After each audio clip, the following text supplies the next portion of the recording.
پەیامە چییە بۆ ئەو کەسانی کە نوێژی بەیانی ناکەن؟ والله براکانم نوێژی بەیانی و نوێژی عیشا خورسترین دوو نوێژن لەسەر منافقەکان. پێغەمبەری خوا عەلەیهی سەڵاتو وسەلام دەفەرمێ ئەثقل الصلاة على المنافقين صلاة الفجر وصلاة العشاء.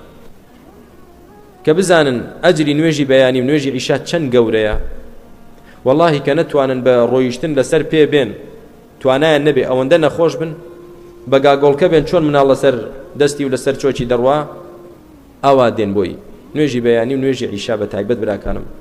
ڕۆژێک لە ڕۆژان، جارێک لە جاران خەبەرت نابێتەوە بە هەر حاڵ کە خەبەرت بۆ نوێژەکەت کە، ئەمما بیکەیتە عادەت و وەڵام من خەبەرم نابێتەوە، من ڕاز نییەم قسێ ئەبەدەن، بەس بڵێن بەیانی سەفەرێکی گرنگت هەیە بۆ هەولێر، بۆ کەرکووک، بۆ دەرەوەی وڵات، ئەوە زۆر بە ئیسراحەت هەڵس دەستی تو دەژڕۆی لە کاتی خۆیدا و بەڵام بەیانی نوێژت هەیە، نا نوێژ ئەوەندە گرنگ نییە تاوەکو زۆر بەلامەوە بێ.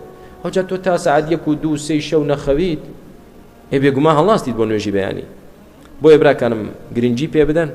ئەوجا لە هەمووی زیاتر پێغەمبەری خوا عەلەیهی سەڵاتو وسەلام دەفەرمێ من صلى الفجر في جماعة فهو في ذمة الله. هەر کەسێک نوێژی بەیانی بە جەماعەت کە ئەوەلا حفظ و پاراستنی خوادایە، نوێژی بەیانی بە جەماعەت کە ئەو ڕۆژە بە درێژای ڕۆژ تۆ لە حفظ و پاراستنی خوادایت. بۆیە گرنگی پێ بدەن براکانم.